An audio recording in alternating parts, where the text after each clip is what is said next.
Ja sam studirao u drugoj polovini 50. godina prošloga veka. Nije tad bilo ni televizije, bile su novine, bio radio koji se slušao. Radio je bio glavna veza moja sa javnošću i sa stvarnošću. Ja sam, slušajući radio, a inače od nekih starijih kolega, počeo da odlazim na predavanja nekih profesora. Išao sam slušam Bartoša, Kašanina na Tehničkom fakultetu, išao slušam Magaraševića na medicini, išao Ostrogorskog i jednog dana odem umjesto kod Vase Čubrilovića. Pošto ja nisam mnogo znao o Vasi Čubriloviću, bilo je zanimljivo predavanje, ja odem u nadlovak te biblioteka je tad bila na kraju Knez Mihajlova ulici, gradska biblioteka, i potražim neku vrstu dokumentacije. Pošto mi je Milačić kao upravnik video da sam radoznao, dozvolio je da pregledam razne stvari. I ja upoznam, slušajući Vasu Čubrilovića, odlučio se nego upoznam. Bratislav Jovanović, Bratislav Stojanović, arhitekt i urbanista, je stanovao u Čubnoj ulici preko puta gdje je stanovao Vasa Čubrilović. I mi su dobro slagali, kad zovnemo mene jedan ručak, to je još to bilo 60. godina, još nisam bio ženio. I na ručku me upozna sa Vasom Čubrilovićem. I mi počnemo pričamo, ja kažem sa njegovom predavanju, a šta studirate? On je malo govorio krupno, onako. Ja kažem, studiram književnost. A šta ćete vi na ovom času? Ja kažem, pa znate, ja sam eto malo, kao i svi provincijalci, odlučio da slušam ugledne profesore, kažem koga sam sve slušao. I tako mi su se kasnije sretali, pozdravljali se, oni uvek vrlo je bio ljubazan prema meni, na predavanjima u akademiji. Kad sam počeo da radim emisije Gost drugog programa, odlučim se ja napravim razgovor sa Vasom Čubrilovićem. U tome podrži Deroko, podrži me Gligorić i tako dalje. Ja kažem ovom Bratislavu Stojanoviću, kako mogu li ja da zamolim da me primi Vasa? Kaže on, Vasa rekao, ako je razgovor, intervju u pitanju, onda u akademiji.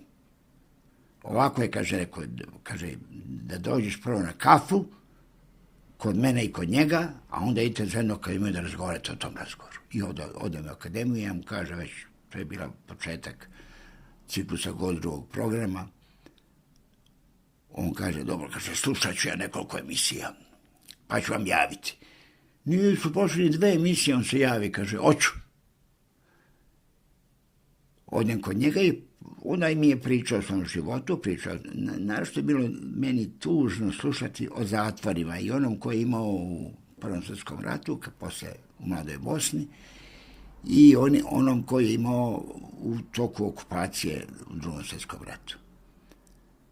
I mi snimo razgovor, razume se kao takav je taj bio običaj, ja odnesem nagru tešku da suju, ja jedno sam nosio to.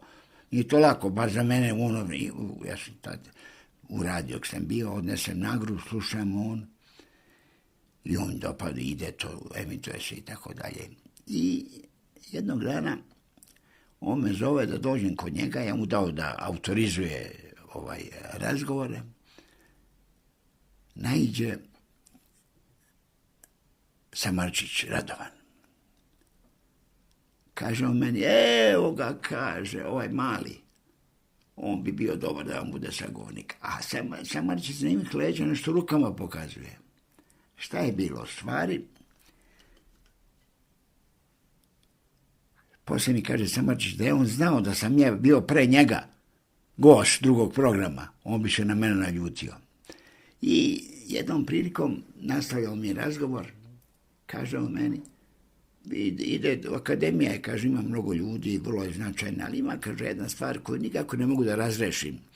Eto, kaže, Ivo Andrić, ja ga stalno viđam, a moram da se odlučim da ga pitam zašto on nikad nije pisao o Mladoj Bosni. I ja to sad čujem, posle nekoliko, pili smo kafu u kafani Kolarac, Ja ga pitam, ste vidjeli Andrića? Vidio sam, bez ga, kaže, ne sramota me da ga pitam. A to sam Andriću rekao, kaže, Andrić je rekao jedan puta kad smo sreli, ja mu ispričam da sam s Vasom Čubrilovićem, on kaže, pa dobro, kaže, nije mi nikad, kaže, rekao o tome ništa. Eto, to je, inače Vaso Čubrilović je bio ovako, bar ja sam tako ga osjetio kao čovjeka koji je potpuno posvećen istoriji. Njega, recimo, nije zanimalo ništa, ni te, ne znam, političke, kulturne, sportske aktivnosti. Govorio je dosta o svojoj Bosni, o mladoj Bosni je govorio. Kad sam se god sreli, ja sam slušao tu priču od početka, princip je ovo ono, kako se loše tumači mlada Bosna, kako istoričari to treba proučavati, to je velika stvar. Bio je vrlo zanimljiv sagovornik i mi smo to, ja sam to već objavio, mislim da će u knjizi Istoričari biti objavljeno ponovo.